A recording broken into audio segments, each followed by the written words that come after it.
Hello there, this is Michelle Bullock, licensed massage therapist, and I'm going to be talking today about test anxiety, what it is, why we get it, and what kind of tools we can employ in order to deal with it when it happens. And then toward the end of the video, we're going to go over 7 different practice test questions that I have available on my 10 test bundle that you can find a link to in the description below. So also I wanted to let you know that I have a free mini course, and you'll find the link to that also in the description below, absolutely free. It's a 30-minute course. It's really quick and easy, actually. There will be some downloadable freebies that will help you out with that as well, where I talk about what the MBLEx is, how to apply for it, how to prepare for the MBLEx, and what to expect on test day. So it's just a complete overview that you need in order to be ready to take that test. So let's go ahead and get started with talking about test anxiety in general. The MBLEx is very expensive. It's $265 to apply for the MBLEx every time you take it. This is why it's so important for us. We feel that it's so important to pass it when we go to take it. Also, it's the barrier between being a student and actually being out there practicing, earning a wage, contributing to your community, and having the career that you've been working so hard for. For myself, when I was going to school, it was a 9-month program and I couldn't have any other jobs. So I was getting in some credit card debt. I needed to get to work as quickly as possible.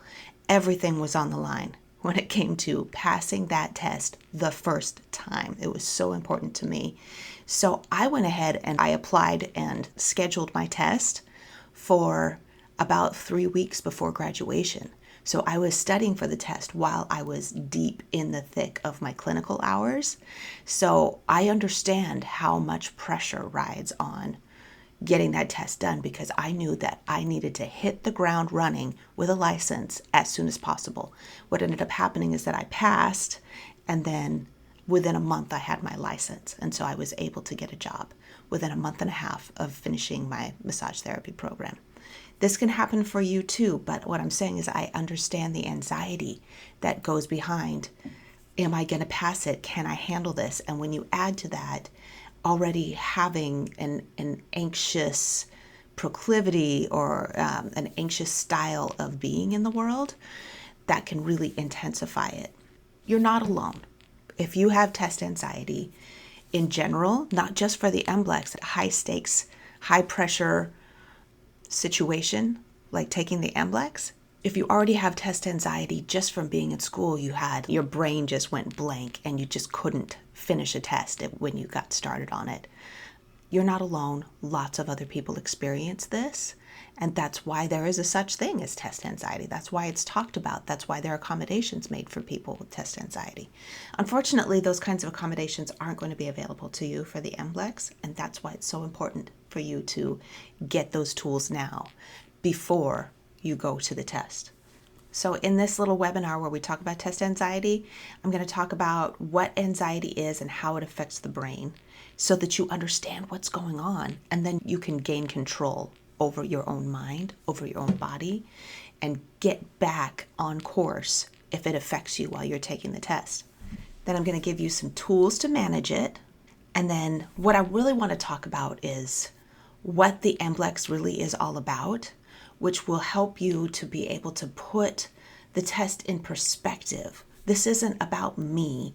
I'm not being attacked. I'm not under threat. This isn't actually it is a big deal, but in the perspective of being tested as an entry level, competent enough to be an entry level massage therapist, you do not have to be a genius when it comes to anatomy and physiology and kinesiology. You don't need to know everything.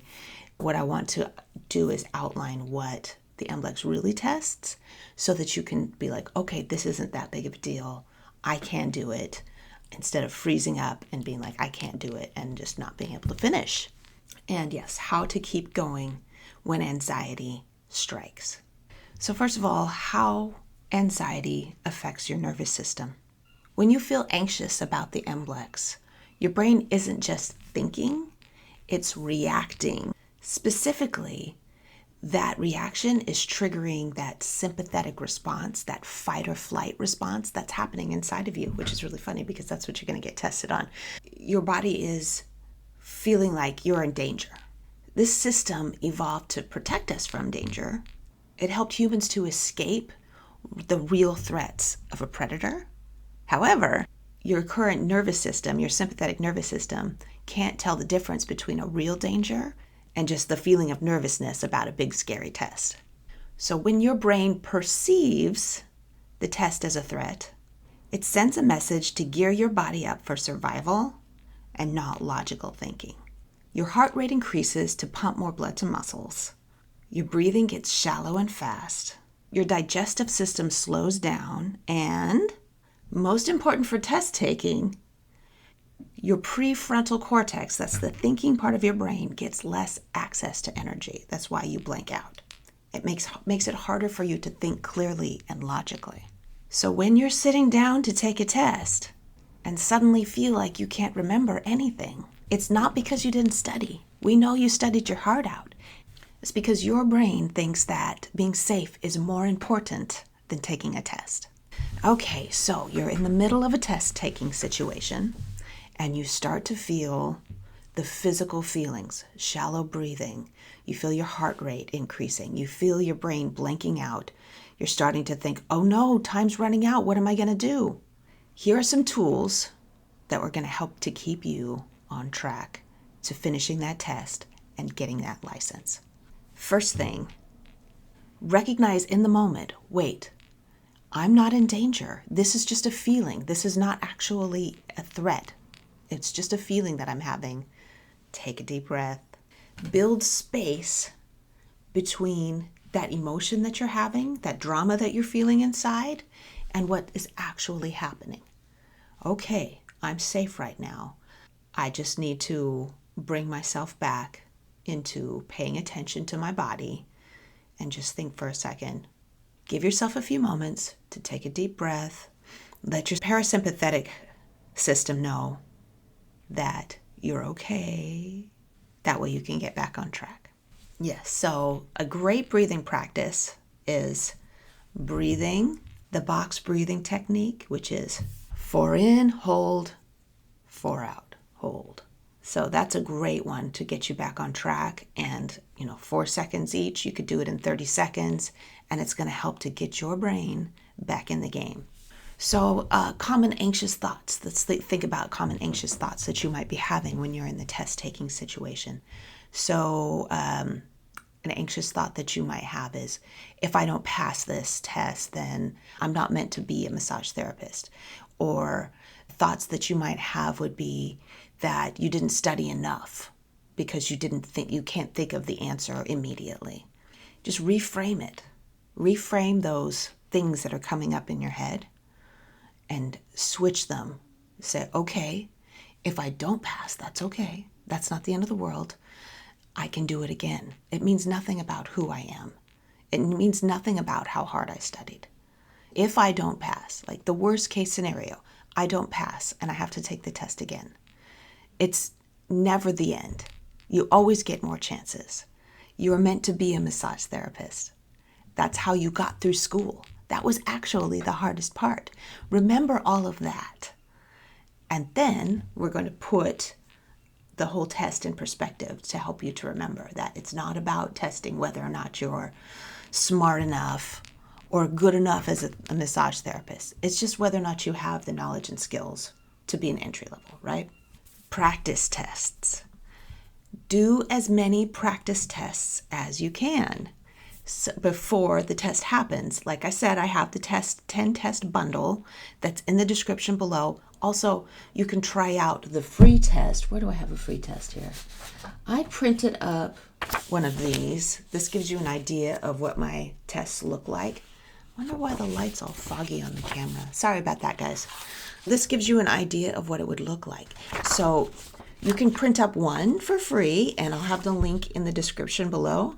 So you print it up, you set a timer for 110 minutes, you go to an uninterrupted space where nobody's going to bother you during that 110 minutes, and you practice doing 100 questions in 110 minutes, as many times as possible. Start out with a free one, see whether or not that's something you want to keep doing.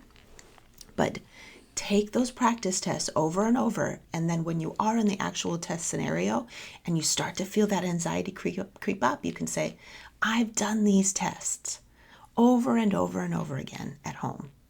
I know that I can do this. I know that I can find the best possible answer in all of these, rather than, having a breakdown because you've never practiced in a timed situation. Okay. The brain calms down when it's been there before. When you've been in that situation before, it's less of a big deal. So when you simulate the conditions that you're going to be experiencing, it will help your brain to be calmer when you're actually in the situation. Okay, so now we're going to put the MBLEx in perspective so that you feel less nervous about it when you go into it. That it's not trying to trick you. It's not trying to set you up for failure. The MBLEx is trying to just make sure that you have a basic competency in order to practice massage therapy without injuring someone. So the test is in a testing center, and I go over all of that in the mini course. The test is going to be in a testing center in a situation where you're going to be in like a little cubicle type thing, and you're going to be sitting in front of a computer, and the format of the test is computer adaptive. And that means that every time that you answer a question correctly or you pick the best possible answer, the computer switches its format to increasing points. Every time that you answer the question correctly, it will increase the amount of points that you can get. It seems like the test is getting harder because they're increasing the amount of points that you can possibly score in each question. So it's a good thing if the test gets harder. It's a good thing if the questions get more challenging and you're not quite sure whether or not you answered them correctly. And if you do answer some incorrectly and the questions get easier, that's okay, because you can build back up again. The test is meant for you to actually pass it. It adapts to help coax you along through the process. So once again, it's 100 questions, 110 minutes. They're all multiple choice so that you can eliminate the answers that aren't appropriate for the question. So let's give a couple of examples of some myths versus reality when it comes to what to expect on the MBLEx. One being, you have to memorize every origin and insertion of every single muscle down to every detail, like the tubercle of the spinous process of the axis. You don't have to know that in order to pass these tests. You just need to understand major muscles and their movements. The question would be something like, which muscle is most likely involved in the action of kicking a soccer ball, right? Those are the kinds of questions that you'll have. You'll have questions where they'll say, a person feels discomfort when they move this muscle in this area, and then they ask which muscle is most likely involved. Something like that. Or how would you treat that? And it would have a list of different muscles that you could be treating. So the origin and insertions are implied in the question rather than actually specific locations. So if someone has pain in a specific location in their hip, when they do a specific movement, then you can isolate which muscle that could be. And it really helps to know generally where those origins and insertions are, but you don't have to be really specific about the exact location, which exact bony landmark it's going to be on. Another myth would be that you have to get every question correct in order to pass the test, which isn't true. You're going to get more choices. So the great thing about the questions getting harder and being worth more points is that you're stacking points so that if you miss one, you're only getting those 100 questions, it's okay because you've stacked more points previously. So this is the benefit of having the greater point system. So it's okay if you get questions wrong, okay? I'm sure I got plenty. And the truth is that for me, when I finished the test, I wasn't sure that I was going to pass. Because, 110 minutes is a long time. You're getting thrown so many questions. You're in the flow of the test. You feel like, we're talking about test anxiety here. It really is a situation that does trigger the fight or flight response. You're just like, go, go, go, go, go through the test, trying to calm you down, all right? When you're in it, you lose track of time, and the questions, because they do get harder, it does feel like you're not going to pass. And that's how I felt when I was taking it. And that's why I want to teach you these anxiety techniques. I would teach you this perspective so that you can just be like, okay, this is what Michelle said. I'm still going to ride through it. I'm still going to do my best. That way you can finish and be really surprised. Everyone that I've spoken to that has taken the MBLEx didn't believe that they passed when they got out. So there you go. I want you to remember this when you're in the thick of it. Everyone who I know who has taken the test wasn't sure whether or not they were going to pass when they finished it. And every one of them did. Okay, that's something to remember. So finally, this test really does matter. However, when you're studying for it and when you're actually in the test location taking the test, you have to hold this place between doing your very best to pass it and knowing that whether you pass or fail, it's going to be okay. To keep your nervous system from freaking out, from feeling like you're in danger. This isn't an all or nothing game. That's so important to remember. As I said before, from my own experience, I felt that it was very, very important for me to do my best. But what it came down to is I needed to get a good night's sleep. I needed to stay rested and calm in the morning on my way to the test. I had to commute and take 4 buses to get to my test. Fortunately, I don't have to do things like that anymore because I get paid a lot better than I did at the time. But yeah, I took 4 buses, traveled 100 miles the morning of my test, and that whole time I didn't study on my way to get in. I wasn't cramming. I wasn't freaking out. I knew that I had to keep myself calm, and that knowing that I have done my due diligence studying, and now it is up to me to just display my knowledge. What I have right now has to be good enough, and if it isn't, then I'll come back and do it again. And that's what it comes down to when you're in the middle of taking that test or before you go into it and you feel those butterflies in your stomach. So remember that. Hold that balance between knowing that it's important and doing your best and also knowing that you are good enough whether you pass or fail. Now, let's go ahead and talk about some practice questions. I wanted to do a practice question from each category. So let's see. All of these questions that I'm going to read off are going to be available in my 10 test bundle. I'm going to show you this.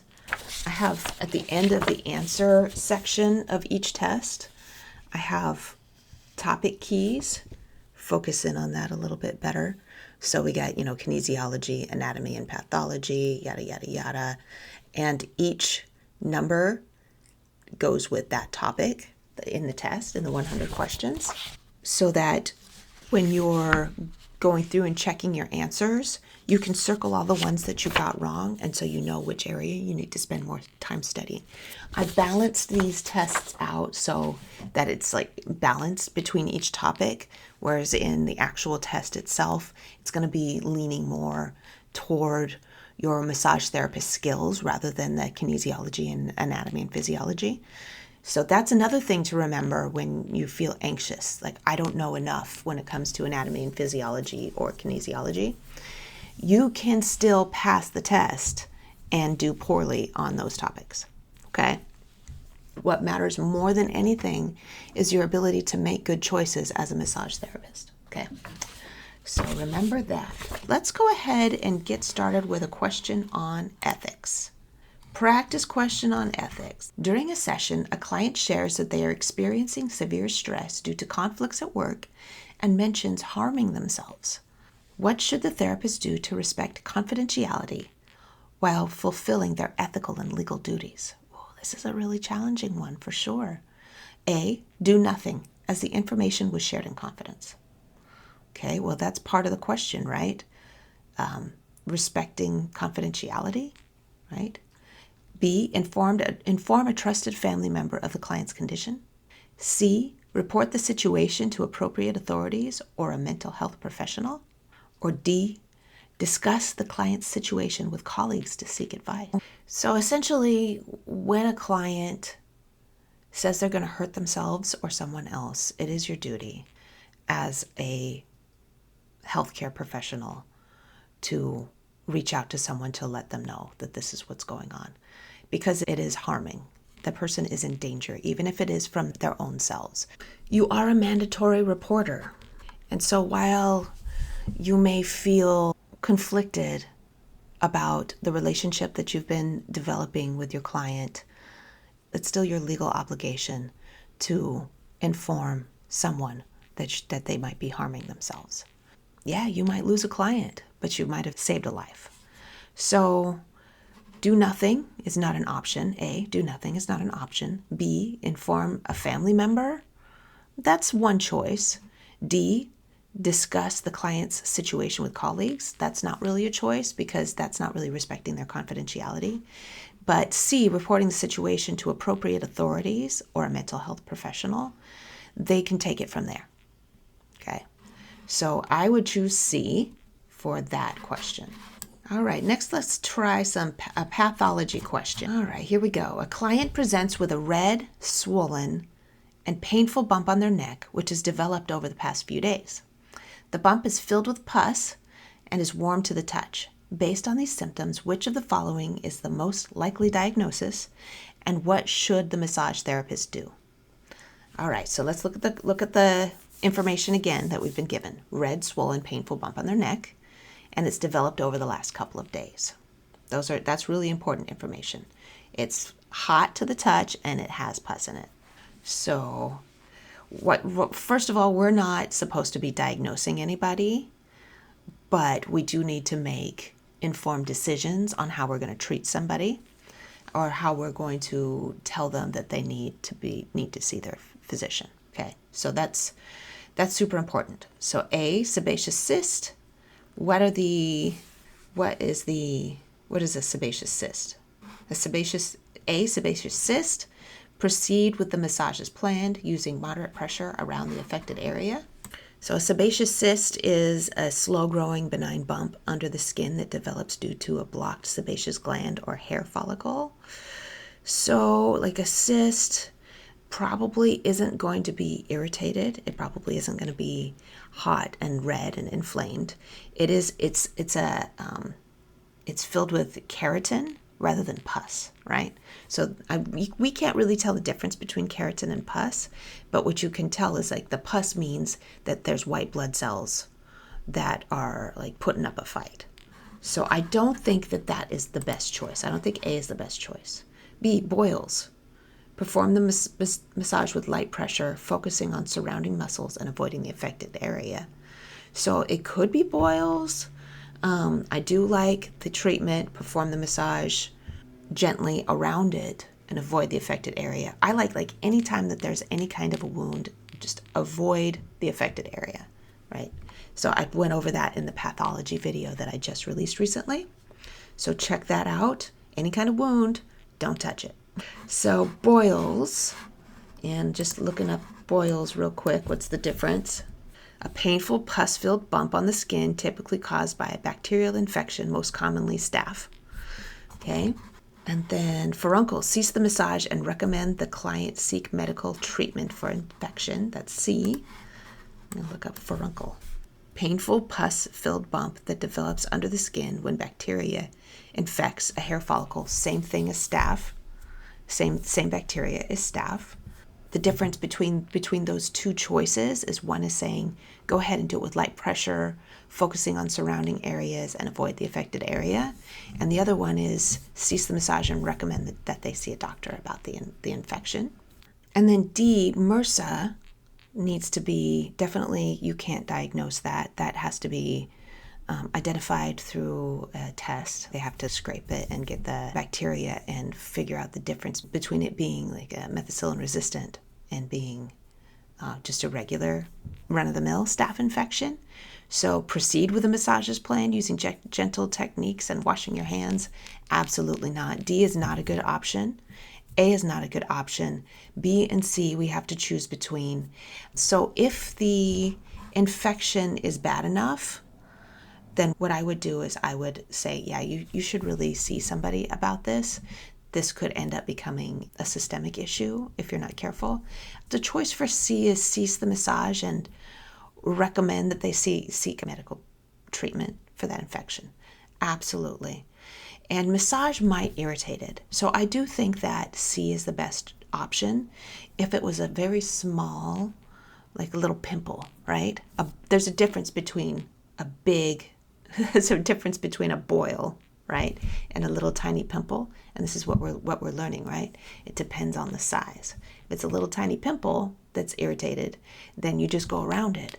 But if it's like a proper boil, then that's something that you're just like, yeah, I should not be massaging you when you've got that. You should go ahead and seek some kind of medical treatment for that, because you don't want to spread any infection anywhere else or irritate that boil worse than it already is.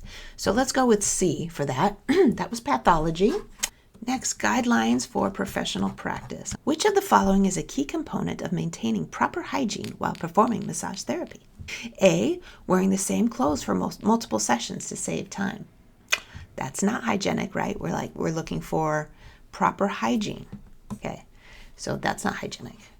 Wearing the same clothes for multiple sessions to save time. I mean, well, okay, sometimes I have 4 massages in a day. I'm not changing my clothes in between clients. Okay, so there's that, right? But I just don't think that makes sense in this context.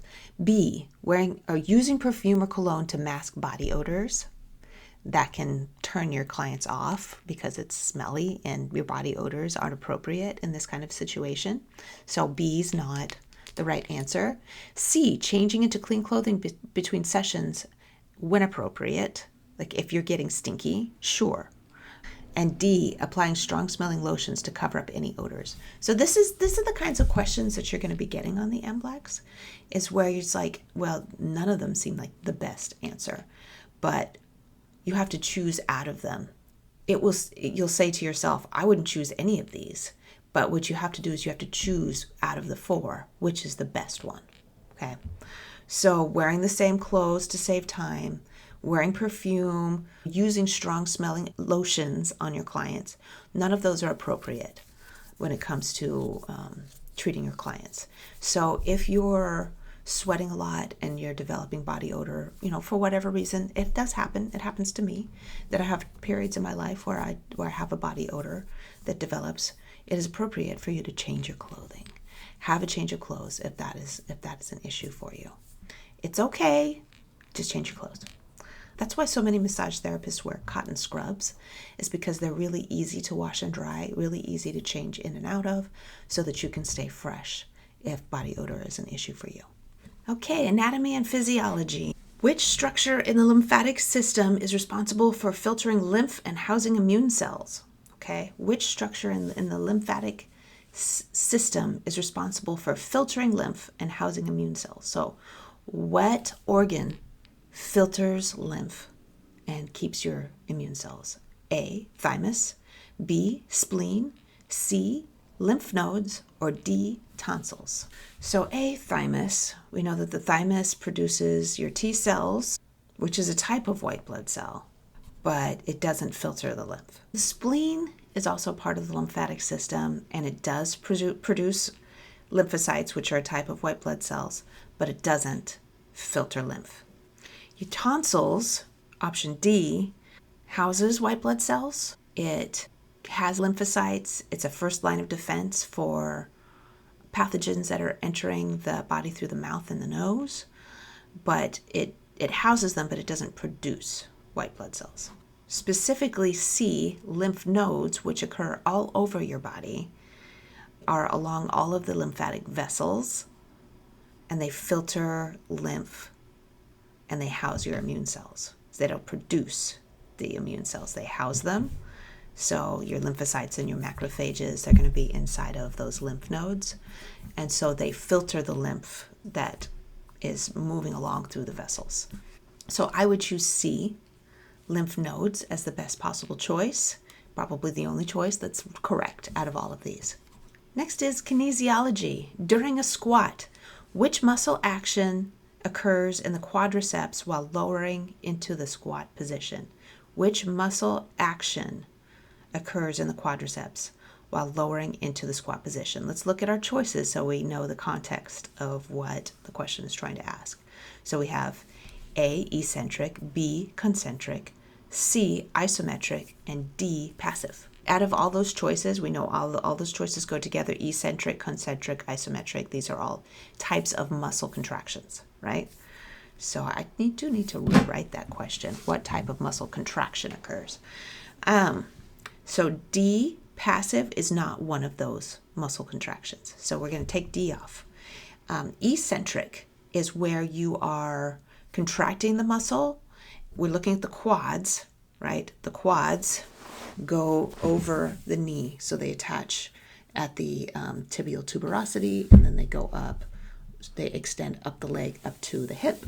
So what are your quads doing when you're squatting? And you can just kind of imagine. And if you're in the test-taking situation, you can go ahead and imagine yourself lowering down. What that quad is doing as you are putting your knee into a flexed position. What happens to the quads is they will get longer. So with the quad getting longer, we know that concentric isn't an option, because when a concentric contraction happens, the muscle gets shorter. So we know it's not D or B. Isometric is when you are holding the muscle in one place. So when you're squatting, you're lowering down. When you're holding a squat, you're in isometric. You're in an isometric position. You're holding it, right? So I don't think that C is the option either. So it has to be A, eccentric, because you're using your quads to engage the muscle, to engage the quad, but at the same time, the muscle is stretching. The muscle's getting longer. So it has to be A, eccentric. Benefits and effects of massage therapy. What is the primary difference between vibration and rocking techniques within the category of oscillation methods? So oscillation is where you're like moving the body or moving the tissue. Vibration would be, right? And then rocking is the whole body. All right. Okay, so the difference between vibration and rocking techniques, and we have some choices here. Let's go ahead and read through all of them. A, vibration is performed with a large rhythmic motion, while rocking uses small localized movements. We just talked about that, right? So I don't think it's A. B, vibration is a small rapid movement applied to a specific area, while rocking is a larger rhythmic motion that involves the whole body or a larger body segment. So I like B. C, rocking is used to stimulate circulation, while vibration is used exclusively for relaxation. I don't think that that's right. I would say it's the opposite. Rocking is used for relaxation and vibration is used for circulatory stimulation. So it can't be C. D, rocking is a deeper pressure technique, while vibration is always applied superficially. Now, it doesn't have to do with depth at all. So out of all of these, I believe that B is the best answer, and that is vibration is a small, rapid movement applied to a specific area, while rocking is a larger rhythmic motion. So this is how I would use vibration. Try not to shake the whole table, but that's how I would use vibration. And then rocking is where I'm like holding on to their back, their low back and their glutes, and I'm just like their hips, and I'm rocking that. Or I'm taking the leg and I'm rocking it back and forth. And it's for relaxation, it's for nervous system reset, whereas vibration increases blood flow and it also scrambles the proprioceptors, which triggers a muscle release. I use both of those techniques. Sometimes I use rocking when I'm working on people's glutes that are very, very sensitive so that I can get down into the piriformis. I love talking about technique. All right, last question, client assessment. Which of the following is the best method to track a client's progress over multiple sessions? And we're going to look at the choices that we have. The best method to track a client's progress. A, comparing the client's subjective feedback from each session. What does subjective mean? Asking them what their opinion is. That's what subjective means. Okay. B, using detailed SOAP notes to document changes in their pain levels, their range of motion, and muscle tension. That's a good one. That's objective, right? You're seeing, as objective as you can be, of course, but you're noticing these things. You're asking, does this feel worse? Or are you asking, what number do you feel? What's the number for the sensation that you feel on a scale of 1 to 10? For pain levels, you're testing how many degrees of range of motion you can get. And we don't have to have the whole meter to test that degrees. That's a physical therapy thing. But we can tell, and we can write that down on our SOAP charts, whether it is a shortened range of motion or a restricted range of motion that they're experiencing. C, relying on the client's overall impression of how they feel after each session, which is the same as subjective feedback. That's the same as A. D, performing the same massage routine each time to ensure consistency. So this is kind of an easy one in that 3 of them are no-brainers. They're not objective. We're looking for the best method. Of course, the client's opinion about their progress is important, but if you want to be more objective about it, then you're going to use detailed SOAP notes to chart pain levels, range of motion, and muscle tension. Okay, so that's going to do it for us today. Make sure and get your freebies down in the description box below. 3 freebies that I have for you today are the mini course, we have the free practice test, and we have the free study guide that I got all the information from the Federation of State Massage Therapy Boards, a complete outline, topic by topic, of what you need to know to help to reduce your anxiety when it comes to taking the test. When you know what you need to know and you've done your very best, there's nothing more to be done, right? And you just show up, you do your best on the test, and then see what happens. Over 75% of all the people that take the test, they pass, all right? And you're going to be in that 75% because you're out there watching these videos, finding out what you need to know, and making sure you know what you need to know in order to pass. Now, if you've enjoyed this content, make sure you subscribe and like this video, and go ahead and watch all my other videos. I got a bunch on here and developing more every day. So I will see you in the next video. Bye.